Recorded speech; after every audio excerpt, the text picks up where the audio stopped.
Welcome to the Woman's Current. Is the tide turning? I'm Sylvia Beckerman. And I'm Molly Wadzeck. Together we're exploring how women support women across generations, experiences, and perspectives. From baby boomers to millennials and beyond, we're asking, are we lifting each other up? And how do we keep the tide moving forward? Each week, we'll dive into real conversations with women who are reshaping the current and reflect on what those stories mean for all of us. So let's dive in. Let's get started. Success is that periods have been normalized, that people are equipped with the tools that they need to manage their periods, that they have menstrual health education, that some stigma, obviously that they have menstrual, it's like finish the sentence, that they have menstrual health education in their communities, that they're able to support themselves with products, and that they're able to go to school or go to work. But then I think further than that, that's for the individual, but what success truly looks like is that individual being able to pass on what they've learned and the reduced stigma and shame, pass that on within their community and to their daughters, and then for their daughters to have those conversations. I think back to the generational piece that we kind of started this conversation with, success really looks like passing these positive changes down generation by generation, and I think that's something we're seeing on this call here. Welcome to the Woman's Current. Is the tide turning? I'm Sylvia Beckerman, joined by my millennial co-host, Molly Wadzeck. And today we're learning, we're talking about periods, dignity, and access. Our guests are Oscar-winning producer and of Period End of Sentence and co-founder of the PAD Project, Melissa Berton, and Jayna Gandhi, a Gen Z marketing coordinator who's been shaping the project's voice and visuals for 4 years. Melissa, Jayna, welcome to the Woman's Current. Thanks so much for having us. My pleasure. Quickly, Melissa, how did Period End of Sentence become the PAD Project? Well, first of all, I just want to say, did you say you made some allusion to the tide. Can you repeat what you just said about the tide, changing the tide? Is the tide turning? The podcast is, our mission really is to have intergenerational conversations. Well, we love that at the PAD Project because we just had our Embrace the Cycle Gala, and we talked about how periods have been called moon time, and the moon turns the tides and controls the tides. And we feel this tidal wave of justice moving for the whole reproductive cycle, from menarche, the onset of menstruation, through menopause. And so I love your intergenerational, because we need support for girls and women at every age where they have been underfunded and underrepresented. Okay. So I was going to ask you what the mission is, but you just said it. But again, how did Period End of Sentence, the Oscar-winning, 13-minute movie? Yeah, how did that? 26 minutes. Okay. Oh, twice as long. Very long. How did it become the PAD Project?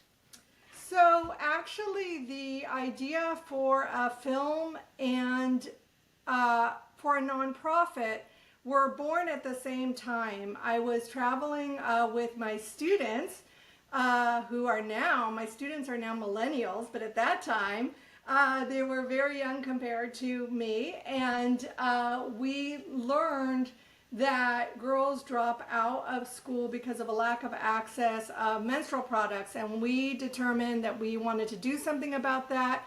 We're a Hollywood, Los Angeles community. We felt the best way to do that was to tell a human story, and at the same time, we were committed to starting a nonprofit. So we thought, what better way to launch a nonprofit and raise awareness than to create a film? We had no idea that it would become something, as that it would win an Oscar. That's nuts. We thought we were creating an educational film for an organization which we still partner with called Girls Learn International. We wanted to create maybe an educational film that would sit on their, then you had like a digital guidebook, and we were so excited for that. We had dreams of starting this nonprofit, and then I'd say from idea to Oscar to making the film, that was about 5 years, and now we're in our 6th year, yeah, Jayna, of the PAD project being a nonprofit, and we're now in 9 countries in all 50 states. So really proud of that. Jayna, how did you get involved in this, and why did you? Yeah, it was, it was kind of random / serendipitous, I guess we'll say. That might be a better word than random, but I was on social media. I kind of was just scrolling through, very fitting for the role that I'm in now, and I saw that the PAD Project was hiring a graphic design intern. I think I was about maybe 19 or 20 at the time, and kind of looking to fill my time, and I had been involved in menstrual equity organizations locally. I'm based in Toronto, and I worked with one that was local, and that sort of had its time, and that organization was concluding, so I was looking for something new to fill my time, and I see the PAD Project is hiring. So I reached out to Sorel, my manager, and she's the Senior Director of Development and Fundraising, and I emailed her my resume, and we got on a Zoom call, and I've kind of been with the organization ever since, and my role has developed from a graphic design intern to now the marketing coordinator, handling more things: graphic design, marketing, fundraising. So it's been really nice to expand my responsibilities over the year and feel like I have more trust from Sorel and Melissa and more creative freedom. But it's just been a really good learning experience over the last almost 4 years. It certainly sounds like it. Molly, you have a 13-year-old daughter, I believe. How do you think knowing about this project could either influence her, help her, make a difference in how she thinks about young girls, women getting their period? End of sentence. Thank you. Well, I'm compelled to share stories that she would not want me to share on a podcast. But mostly I think that this work and this organization, the more ways that we have to not only demystify the conversation around this important piece of women's and girls' lived experiences, but she's having the conversations the same time that I'm having conversations with my friends about the mystery of perimenopause and menopause, right? There's still so little funding and science on that. So Melissa, I love when you were talking about that whole tide of the journey, right? Because I think that these conversations help my daughter and her friends realize this isn't some singular event you're going through. It's not like you start your menstrual cycle and then that's it. You are entering into, what did you call it, Melissa? Like the riding the wave sort of thing? Riding that. So it's kind of like A lifelong wave. I've overheard conversations with, it's really cool to hear this generation feel comfortable talking about it. You know, I got my first period at summer camp and no one had ever said anything to me. It was scary and I didn't know what was happening. And they get their information health class from school, but I overhear them having real conversations. And she helped put together like a period kit, like we researched that together. So any sort of organization that helps normalize it, right? Like she'll make fun of me for saying like, don't say gross. It's a normal, you're only here because of a period. But I think the more that is in the public eye, the more that you get that messaging pushed out in Jayna's role on social media, how you market it, the language we use. That's the biggest thing that I've gotten from my daughter. And it emboldens me and my friends into having those conversations about perimenopause and menopause too. And then our children can hear us talking about them. And then maybe by the time they're in menopause, it won't be so difficult to navigate. Yeah. Well, the thing is, I know in my generation, you didn't talk about squat. You might have had your friend, nobody talked about anything, it was embarrassing. The products that you had were bulky and big. I remember when I moved to Israel, I did a couple of years at the Hebrew University. My mother said to me, I am not trying to pack pads in your trunk because you're only allowed 40 pounds. I packed tampons, you'll figure out how to use them. I mean, she could, yeah, it wasn't anything to talk about, and forget about talking about menopause.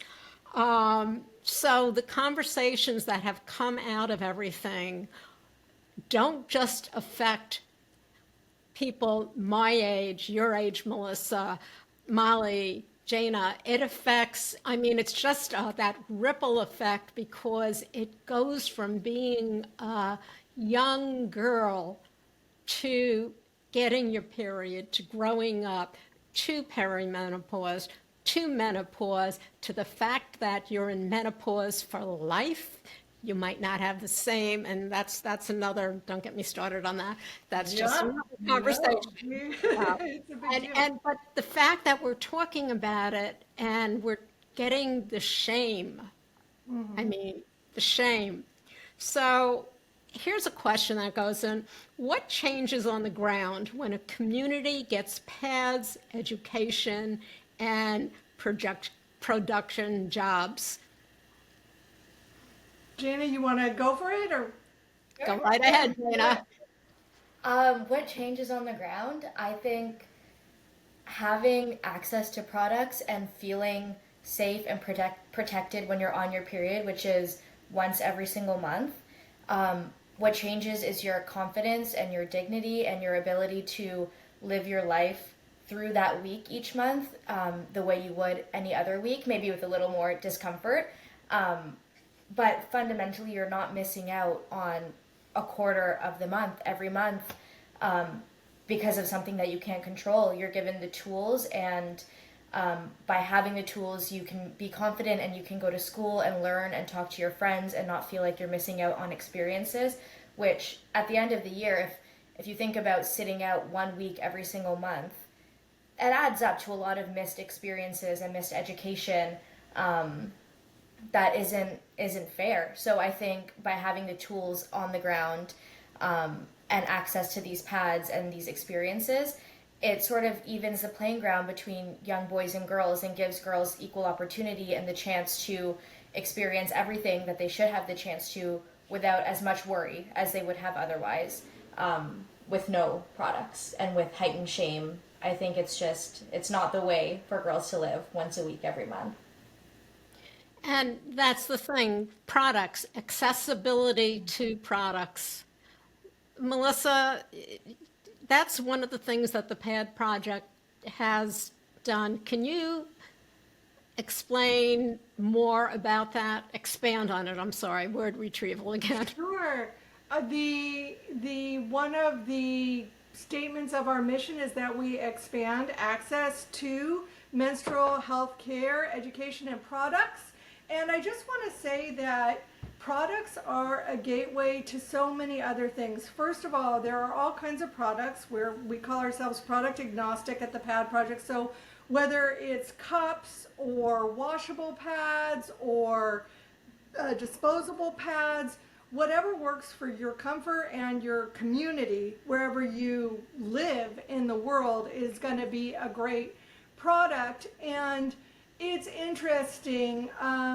Sometimes we get pushback like, well, a product doesn't solve the stigma, but there are ways that product actually can solve the stigma, because if people in the community, so for instance, in period end of sentence, we had a pad making machine, and by virtue of people making the pad, suddenly men understood that this is a necessary item like diapers or like anything else, and that if people need this, it normalizes, to use Molly's great word, it normalizes the conversation around periods. This is a product like toilet paper, like a table napkin that you want to use. This is a need, and it opens the door to conversations about periods, which helps people be more accepting. And of course, just the need for actual products is tremendous, as we know. We get, I was just speaking with our director of US programs. We are so proud to support at least one community, whether it's a nonprofit or a school district or a school in every state in the US, but we serve a fraction of the thousands, literally thousands of emails we get for need for products. And it's astounding. And it's always crazy to me that we've menstruated since the start of time. We wouldn't be here without it. And yet this movement for menstrual justice is still just beginning. So that's fascinating, but we're going to keep it going. That says a lot about the world that we live in. It does say a lot about the world that we live in. So we've talked about product, we've talked about dignity, we're talking about accessibility. How do you get the help, not just the young girls, but they're growing up with parents who are another generation. How do you get that stigma? How do you help them get that stigma? Because it has to do with the people around them. I mean, Molly, have you, your daughter, has she ever, said, oh my, why am I getting this? Oh my God. And mind you, I don't know whether she actually has it. She's 13. I can't remember when I got it. It was a long time ago. But her friends and so on, is there ever talk about it? I mean, I can only speak in my very limited experience, with, I have white children. We live in a pretty affluent community. I mean, I'm not affluent myself, but our community is socioeconomically, up there, right? So my experience is, at least in our community and our socioeconomic status, it's something that kids are talking about a whole lot more these days. I don't know if it's just Gen Alpha and Gen Z themselves helping to demystify. There's definitely way more conversations. It seems a less fraught thing, but there's still a lot of fear around how much is this going to hurt? Am I going to be in pain for the rest of my life? I would love to hear from you, Melissa and Jayna, about that part of the destigmatization is how you talk about that discomfort piece, like you said, Jayna. We want to acknowledge the real, sometimes debilitating pain that a lot of girls can experience, but also not creating that same culture of fear. I would love to hear about how that fits in to your work. Yeah, well, I think destigmatizing a topic is twofold, especially when it's a biological topic. I think, first of all, it's having the conversation and just speaking about it in layman's terms and kind of having these organic conversations and bringing what every individual knows to the table and not trying to be so sciencey about it necessarily, and just sharing your experiences and kind of building that girlhood bond and having those open conversations. I think that's, or not even just girlhood, but between women and their daughters and aunties and everybody in that circle, and then extending that conversation to your fathers and brothers and brothers and sisters who share bathrooms, and bringing them in the conversation and making sure that that can all be had openly and without fear of judgment. But a lot of the times that conversation, while it's positive to have any conversation at all, sometimes those conversations aren't necessarily all rooted in fact, because people don't know all of the biological terminology or all of the facts associated with something that does exist within the science realm. So I think the second part of destigmatizing is the actual education piece, and making sure that within health classrooms and within families that a lot of proper research and communication is had about the debilitating pain that may occur, the length of cycles, the length of bleeding, how much you'll bleed, all of these conversations that are a bit more technical rather than storytelling. I think that is the second and very important part to reducing the stigma and shame around it, because knowledge is power. And I think right now there's not a sufficient amount of knowledge surrounding this just because of the lack of funding, lack of interest, or maybe even just, health teachers not being equipped with the information or with the confidence or pride to have the conversation properly. So I think both things have to occur in tandem in order to have the most effective conversation possible. But with that being said, I think it's also helpful to have those, casual storytelling conversations that aren't always rooted in science, because anything helps when it comes to this topic. Melissa, you have anything to add? Definitely. I think that we, as a world, suffer from the fact that women have handled menstruation since the beginning of time. Our earliest literature, culture often stigmatizes menstruation so that women are considered unclean. They go to a separate place. So many cultures, religions hold this to be true.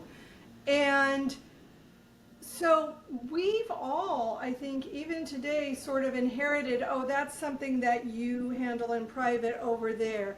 And health research dollars don't need to go to endometriosis and don't need to go to PCOS and don't need to go to cramps, that actually, it's not actually healthy to have debilitating cramps. But so many women and girls are like, oh, that's just my period. One of our board members talks about missing a year of school because she had cramps so badly, but she didn't know that that was something that she could actually seek help for until she did. And actually, the PAD Project is proud to be part of the Period Positive Workplace with other menstrual health and women's health organizations that seek to just, all it is like, hey, if you're a workplace with this many women working, have pads in your bathrooms or tampons. We don't go so far as to even suggest like period leave, because that would ring alarm bells and that might actually hurt women. But until we really acknowledge that it is a part of half the world's population's lives, we're going to be at this behind space where periods still are a matter of shame and stigma, which is really too bad. And I'm so proud, though, of the generations that have come after me, because they certainly make, I admit, Jayna does a brilliant job at our Instagram, and sometimes I see things with they're really cute. They're like period stains on things, and I'm like, oh my God, are we really putting that out there? That's yucky. And I have to check myself and go okay, stop it, Melissa. So I just think that this shift has been a long time coming, but I do think it's here to stay. Well, I think so too. To that, Melissa, I'll add that content sometimes seems a bit risky to put out there, but because of the community that we've built and the tens of thousands of followers who are really behind our mission, which is, first of all, just so reaffirming and positive, that is the content that actually performs really well, which is nice to see. There are a lot of people on board with that stuff, so it's great. Do you think that we're going to see a change from the standard commercials where they're pouring the blue liquid? That would be great. That has Doesn't been seem like called out something too now. hard to do, but yeah, I think it's wonderful what you're doing, because, as I said, I grew up with, I had debilitating cramps, and then migraines. And, when I gave birth to my first son, he was 2 months early, so I had no idea. I had to call up and cancel Lamaze. And they said to me, they said, are you having contractions? I'm like, I don't know what it feels like. I didn't get that far in my, class. No. She says it feels like you're getting your period. It feels like cramps. Mm-hmm. So I basically ding them every 2 seconds saying, I feel it, because we didn't have the knowledge. Yeah. because it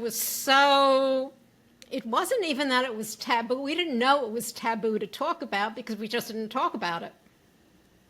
So you really don't know that something is taboo if you don't talk about it. If you start and somebody says, oh, no, no, no, no, no, shush, then you might think it's taboo. But if no one's ever said anything because no one's ever said a word, Right. it can't be taboo. Right. So we've talked about where you said one of your board members, I believe, missed a whole year. What is a story that still gives you chills? There are so many. Jayna, do you have one that comes to mind? If not, I can go. I don't know that I have one that comes to my mind, but I'm thinking that you may have some as a teacher. That's where my mind goes, to student stories. This one is a little heavy, so two are coming to mind right now. One of them, a young girl, Feni, from Kenya, who was working with a partner, Inuadata, a great nonprofit, and she actually had to sell sexual favors for period products, which is something we see around the world, if you can imagine that. And she became involved because through the PAD project, she became involved as a teacher of menstruation and now is teaching other girls, is very successful, is a leader at this nonprofit, and her story and how she talks about moving from shame to strength is really incredible. Another woman named Estada George from Sierra Leone missed her. She was 15. She was in what we would say is maybe 11th grade in the US, and she was taking her qualifying exams for the next level. She wanted to work as a doctor, and she bled through her uniform, and she had to miss her exam. It was a source of great shame to her. She became involved with the PAD project, wrote us a tremendous letter. She was able to go back and take her exam, but it just, that story stays with me. And also, it's important to say that we made period end of sentence, and as proud as I am of that film, it can give people an idea, oh, period poverty is something that only happens in low-income countries, in India or West Africa or what have you. And I have to say that right after the Oscar, I got so many emails. One of them just has stuck with me, which is that I live in Los Angeles, just a few blocks away from me, where I live, and I stuff my underwear with socks. Can you help? I'm going to high school. Period poverty is so alive sadly, in the United States, and it's really important that we continue to recognize that. And I'm so glad you brought that up, because we think of certain areas, we think of LA, we think of, I'm here in New England, we think of areas that are supposedly wealthy areas. Well, in each one, there are pockets, and just because somebody has a beautiful home, they could be house rich, cash poor, which happens quite a bit. And we have to really recognize that this is all over, that we cannot make assumptions. We make assumptions, well, Felix and, The Odd Couple, we know what that does. But, the whole idea is that we need to reach as many people as possible, and that's what you do. Yeah. Jayna, what words or frames do you avoid that Such a good can question. backfire? That what, sorry? That can backfire. That can backfire. I think on our socials and in our conversations, in our staff meetings, I think we try to avoid euphemisms as much as possible. The ant flows and time of the months, I think it's a period and that's what it is. And as an organization, if we're afraid to say it and to proudly say it, that would be awfully hypocritical of us. The work starts from within. We each have to believe in what we are working toward, and I think we do that as a team. And at our gala, Melissa's beautiful speech, I mean, you can count the number of times she said period, and she says it loud and proud, and so did Catherine and May and all the students from PCHS who spoke about their initiative after the devastating Los Angeles wildfires. We had so many people speaking on stage and just saying the thing, and it creates an environment that takes away the fear and the shame of the word. And I think I'm really proud of the PAD Project for doing that, not just on our digital space, but in person too. I think it's a bit easier to say the hard things online because you're just behind a screen and you can type it and you don't really have to stand behind it as much. But when that translates to our in-person conversations and to our galas, I think that's when you know that avoiding those euphemisms really is important and that we've done a good job at that. So I think that's something that we should be proud of as an organization, and that hopefully we are inspiring other organizations and families to do the same thing and just say period. End of Jayna, sentence. Yeah. Jayna, oh, sorry, Sylvia, Yeah. I had a question for Jayna. I would Yeah. love to hear the organization's perspective, especially you being the marketing person. Where is the culture moving toward away from feminine hygiene? Because in my view, there is a hygienic element, right? But like, the more that we classify period products as separate, right? I love the way that you guys are framing this. This is another tool that we have to support people in our communities. Like, I think at my local food pantry, which I frequent, they have household supplies, they have health supplies, they have period products, because they recognize this is just another aspect of supporting people. But still, sometimes it can feel a little weird to like go down an aisle and you're like in a feminine hygiene aisle. I would love to hear about discussions about that terminology. I mean, when I hear feminine hygiene, I kind of just think like, oh, a man coined this term. Like, it's so trying to avoid what the purpose of these products are, which is literally just helping girls and women live their life the same way that cleaning supplies, help our house stay clean. And I don't think anybody calls calls Windex, oh, mere hygiene product. Like, I don't know. It just seems like avoiding the purpose of the product, which is just a supply. It's a period supply. It is what it is. And I don't think it has to be categorized as such like a feminine hygiene, which feels like a way of wrapping it up in a neat little package and avoiding the topic, and kind of it just doesn't feel right. I think period products is a much better descriptor. It takes away any sort of sense of trying to hide it or make it a pretty little thing. It is what it is, and I think it's nice to call things as they are. And they're products for your period, so let's call them period products. And the thing is, with feminine hygiene, what does that exactly mean? There are many parts or many items that a woman uses to help themselves feel clean, with razors and with face wash. Yeah, and I just want to add to all the great things that Jayna said, that in that phrase feminine hygiene is an implicit shaming that again tied to the idea that women are dirty, that periods are dirty, and they need to be sanitized. I also don't like sanitary products for that reason. Products should be sanitary, just like toilet paper should be sanitary and our toothbrushes should be sanitary. But the idea that feminine hygiene contributes to an idea that periods are icky and dirty and unsanitary. There are so many products that everyone uses, like Melissa just said, toothbrushes, face wash, razors. There are so many products that men and women use to stay quote unquote clean. But the fact that the term feminine hygiene or sanitary product is only attached to period products, the correlation there is not something to overlook. It's definitely used on purpose.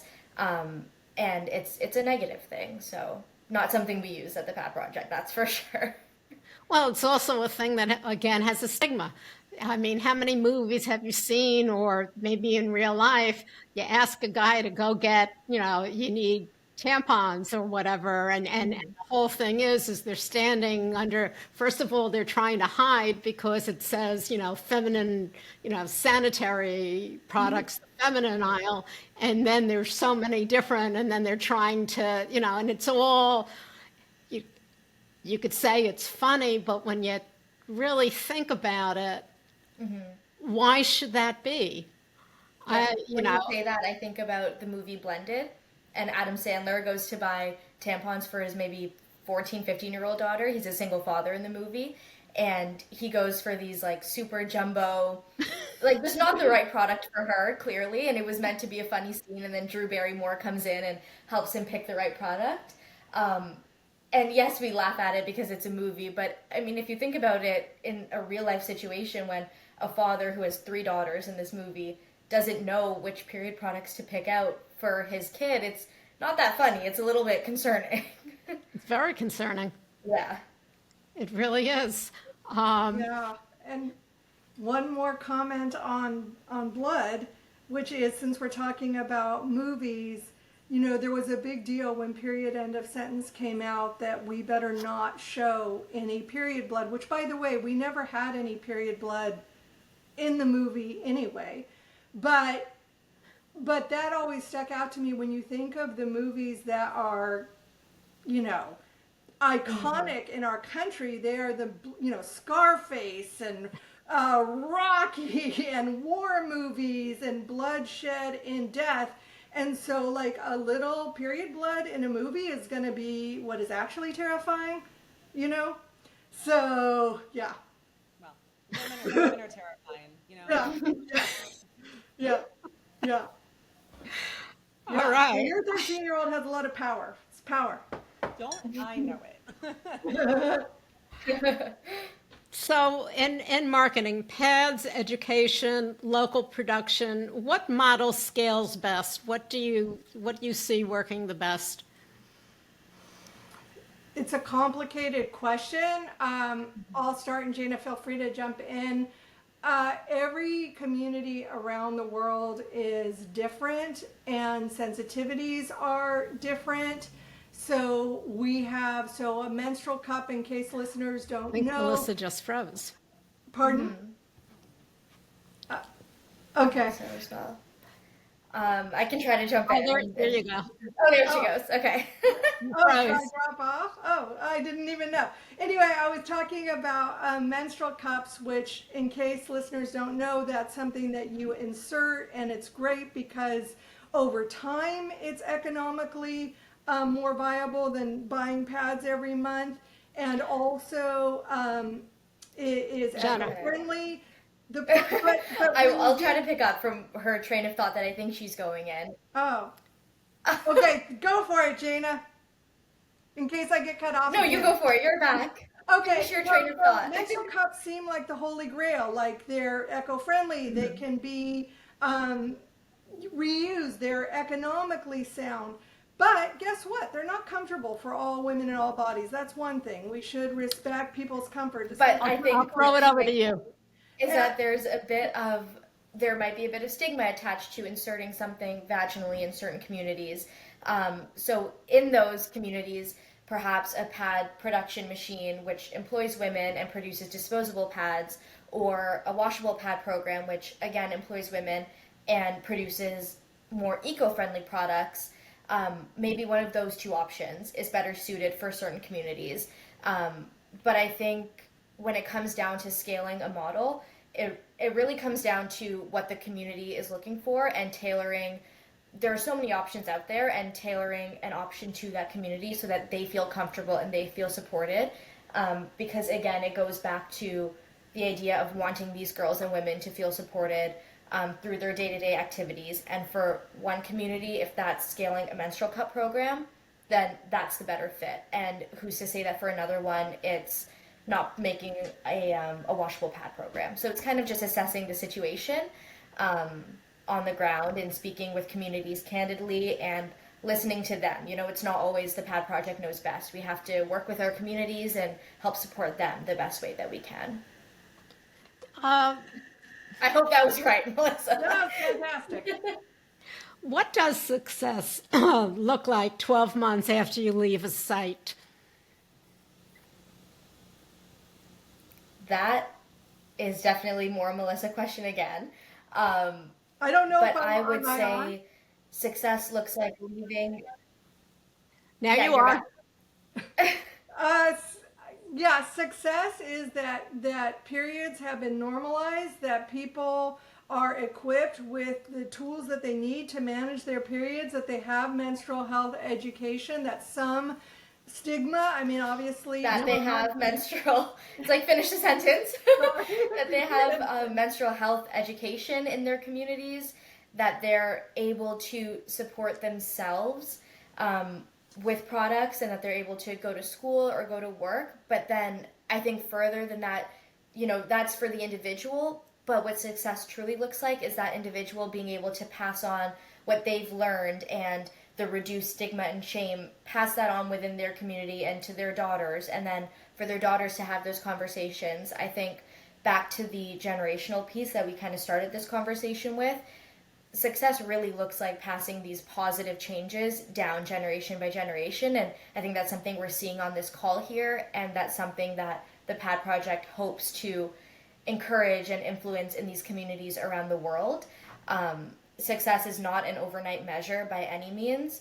And I mean, if somebody were to ask you, Sylvia, about what success would look like, I don't think you would even have an answer for what that looks like about menstrual equity when you were growing up and when you were my age. But I think now you can say that, you know, this is a successful outcome, us having this conversation in the first place. So it really does take time. It takes decades, and it takes lots of open conversations and, you know, new technology and new advancements, and it takes a village as well. So definitely not an overnight measure. All right. My next question, which Molly was going to ask, where are you seeing women lift each other up? Moms, teachers, students, founders across all generations, across all ages. Do you want to take this, Melissa? While you're Sure, here? I'm not even sure if I can't tell when I'm on or off, but yes. So I'm privileged. I get to see this every day. But you know, the funny thing is this Riverside is supposed to still be taping her. But we'll find out when I take a look at it. Oh my God, it's supposed to be taping me. I don't know if you can hear me, but every day in the classroom, I see girls supporting other girls. I think that girls have. I love the movie Mean Girls, like everybody else, but I think that there's this stereotype of young girls, young women not supporting each other and being catty and petty and fighting for boys and fighting for popularity. And it's not what I see every day in the classroom. I see girls supporting each other, wanting to hear from older women like me, wanting to, you know, be strong and strong in their friendships. And so I see a lot of hope in these generations learning from each other. Do you see different generations, you know, each one doing better in this movement, or as you just said, because we're starting to talk and each generation is talking a little bit more, that they're moving the conversation up through generations? Yes, I do see that. And I think it's interesting, you know, Sylvia, probably in your time as when you were in the menstruation phase of your life and when I was, sort of protest movements would take place in person. It's interesting to see that happening now in, you know, all over the US for certain things. But and now I feel like that has moved online into social media. So that is why it's like essential to have this intergenerational partnership and talking, because so much of the platform, I think, is now moved digitally, and so we need to take those conversations there, and we need both elements so much now. We can't hide, my generation can't hide from the social media space, because so much information gets shared that way. And so too, this upcoming generation can't be content to simply, put views online or hide behind screens. They sometimes need to get out there and talk to people too. So I see those both strengths of different generations that need to learn from each other. Most definitely. Molly, you were going to say something? Yeah, I would love to hear like a real world example about what you two learn from each other in this work, coming from different approaches. I would love to hear what that looks like for you in the organization. I can start. I feel like I've learned so much from Melissa over the years. My favorite thing about Melissa, and I've never shared this with her, but I love how Melissa approaches conversations with young people and sees them as her equal. There's no condescending tone. There's no, I know more than you, I've lived longer than you in your voice. And I see it when Melissa speaks to me in meetings and everybody else on our team. I see it when Melissa speaks to her students. And I was able to see her with her students in person at the gala last week, or 2 weeks ago now, which was just so amazing. And I could see how her students look back up at her and are just grateful to have her in their lives. And I think in terms of advancing a conversation about menstrual equity or any sort of more uncomfortable conversation, let's say, I think you need a mentor and you need a woman in your life who speaks to you that way, because in order for young people to be able to make a change or make a difference, they have to feel empowered. I mean, there's a lot going on in a 15-year-old girl's life that she needs help with and needs some direction and guidance. So to have somebody like Melissa helping that 15-year-old girl find her passion and find her voice to even advocate for menstrual equity, I think that is so needed in order to get, the younger generations like myself on board with this conversation, because it's scary to do it alone. I feel like everyone tries to lean on somebody older than them. And Melissa is just the perfect example of that figure who you can depend on and count on for that guidance. And I think she's the perfect teacher and the perfect menstrual equity advocate because of the way that she speaks to people. I don't know if I'm online or not, but you're making me cry. So maybe it's good if I'm not. But you say that Melissa doesn't act like she doesn't. Oh, am I going in and out? Well, this is new for me. Hopefully the every day is something new. Okay. Welcome back, Melissa. Oh my God, I'll talk fast. Jayna says that Melissa acts like she doesn't know any more than the students, and I hate to tell her, my confession is I've relied on Jayna for so many things. How to do. Bet she's got to say she's learning from her students. Yes. Yes. Yes. Yes. That's what a good teacher does, right? Back to my point. Yeah. Well, that is why these intergenerational conversations are so important, because Melissa, you're standing I'm not going to call it sandwiched because I don't know what the whole thing means, but you have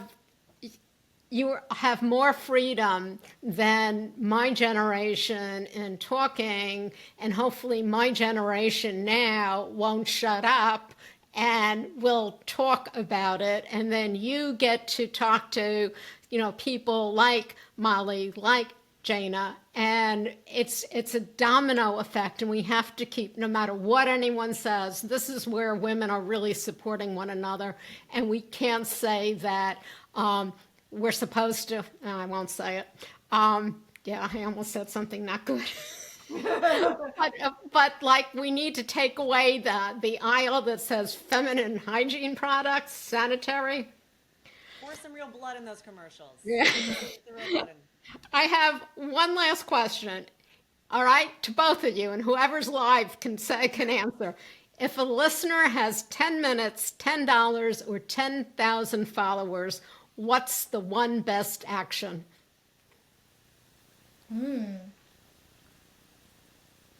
Okay, I think 10 minutes, have a conversation with the person in your life who you've never, who if you think that they've never spoken about periods before in their life, go find that person and make them talk about periods for 10 minutes. Share what you know, have an open conversation, sit them down. They probably will feel uncomfortable, but, just use that 10 minutes to introduce them to something that they should already know about, but maybe they don't. If you have 10,000 followers, do the same thing, but online. Host a live on Instagram stories, I guess, and try to get as many people as you can in that conversation.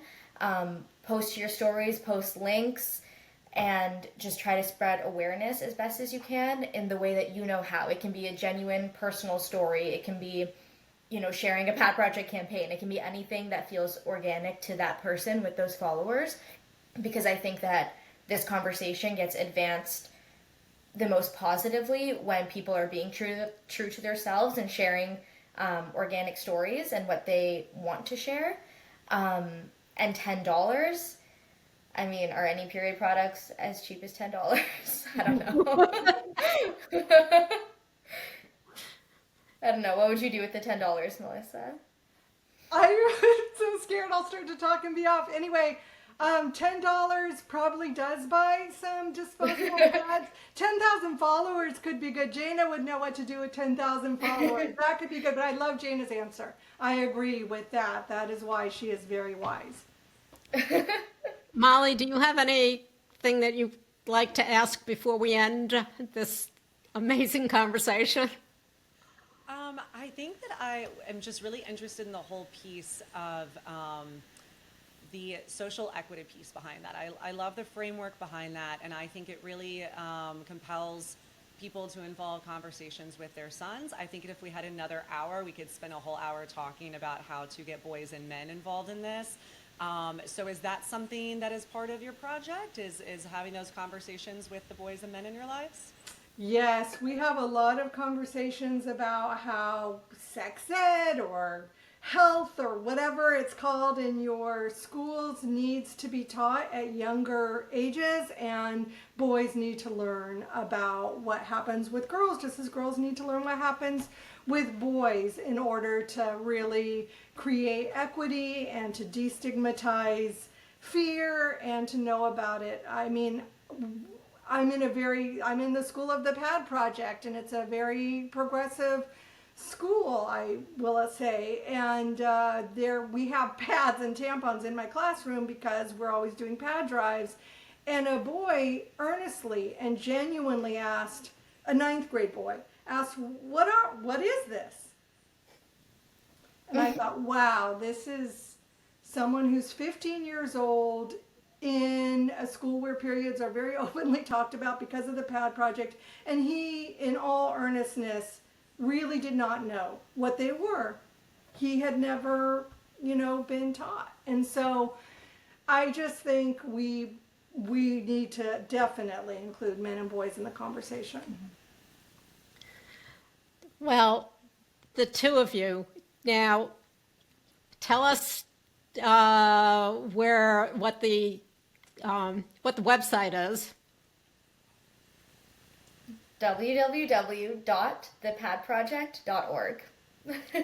That will take you to our homepage. All I want to say is thank you both so much for joining us, this conversation. And yes, we should have another conversation that talks about the education piece of young boys. Yeah. Well, men, young boys, but I love this. A period should end a sentence and not a girl's education. Woo! So we're going to leave it at that. Fantastic. Thank you again. Thank you so much. What a wealth of information. I'm so happy to see young women, Gen Z leaders. seeing Gen Z leaders in organizations like this also being supported by female mentors makes me feel so optimistic about the Your future daughter? of everything. You know, there doesn't seem to be as much gatekeeping. It's really nice to see. And, that's part of what they do. So I was going to ask you, what struck you about how activism evolves across generations? I think you just, yeah. Yeah. So I think I think the most important thing is this demonstration of what they just, sorry, start that sentence over again. I think that like their demonstration of that in the conversation is a prime example, is seeing how they listen to each other and how a Gen X woman takes seriously the lived experience of a Gen Z woman, right? Instead of dismissing the point of view or maybe the questions or maybe opinions that don't match up. I think about when they were talking about her getting a little squicked out by the blood, right? Like, it's important for us to challenge each other like that, right? Because that is what intergenerational conversations do, and the activism and how it grows and changes can only change fully and toward the better if the other generation that preceded us is taking that seriously and is really listening, not in a way to wait to say, impart advice or impart something that Gen Z is not asking them or that millennials are not asking them. You know, I just think that's a big component in having the social change from online and in the real world is our foremothers, right, can ground us to making sure we're still having these conversations online, whereas the younger generations are saying, okay, but you got to be participating this way too. We live in a society these days, you can't have just one or the other and expect to make big change. And I am so glad you said that because, it is so true. If we stick, if the younger generation says, oh, my mom, my grandmother doesn't know anything about social media or whatever. Yeah, let me tell you something. And then the older generation says, oh, the youngers can't do without their phones and without social media. You're putting yourself in a box and you're not having the conversations that need to be had. And this was one of the most important conversations that women can have. Yeah, and you're not being challenged. And I think it really, that bridge that we talk about between the onset of menstruation to going through the journey of menopause, like for us to contextualize our experiences as people who have a menstrual cycle, I think that when you're missing that intergenerational component, you're missing a huge opportunity to really partake in a conversation about our entire lived experience as humans. So it was so nice hearing the way that they work with each other and hearing how they support each other's different perspectives toward the shared goal. That was really cool. Molly, this has been a great conversation. That's it for this episode of The Women's Current, Is the Tide Turning? If this conversation sparks something in you, we want to hear from you. What's this week's current moment? Tell us on Instagram @The Women's Current. Share it with a friend. And don't forget to follow and subscribe wherever you listen to podcasts and on YouTube. Join us each week as we explore how women are supporting each other and where do we go from here. Until next time, I'm Molly Wadzeck. And I'm Sylvia Beckerman. Thanks for listening. This has been a Life of Prey production.